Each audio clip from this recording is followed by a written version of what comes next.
गंजाम जिला कुकुड़ाखंडी ब्लॉक बाघलटी पंचायतर बाघलटी ठारे श्री श्री माँ भगवती बुढ़ी ठाकुराणी मंदिर प्रतिष्ठा उत्सव महासमारोह पालित हो जाइछि।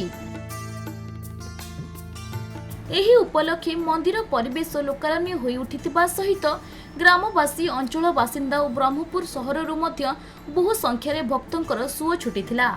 आनंद उल्लास उत्साह उद्दीपनार सहित माँ भगवती बुढ़ी ठाकुराणीकर यात्रा गत 5 दिन धरी पालित होई आसिछि। एही अवसर रे मंदिर परिसर मध्य नामयज्ञ होमयज्ञ और अन्नयज्ञ इत्यादि अनुष्ठित होइथिला। एपरिकी रामदोली मीना बजार मध्य आयोजन करा जाइथिला।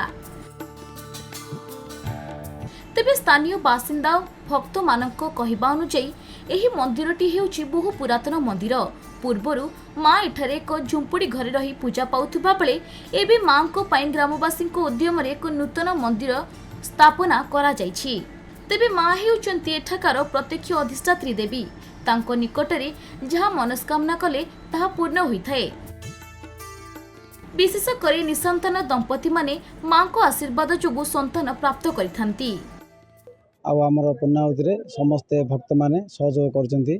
ग्रामर छोट बड़ भाई भाई और पुरुष स्त्री लोक मैंने समस्त उपस्थित थिले। गाँव में आमर रात्र समय सांस्कृतिक कार्यक्रम उपस्थित भजन समारोह उपस्थित हम।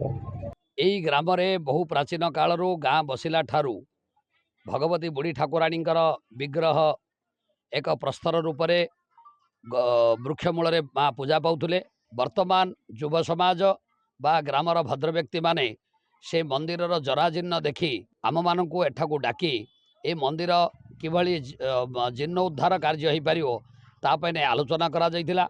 विगत वर्ष ए मंदिर को भंगा जाई भव्य नूतन मंदिर निर्माण कार्य करागला समस्त साहाय्य सहयोग रे।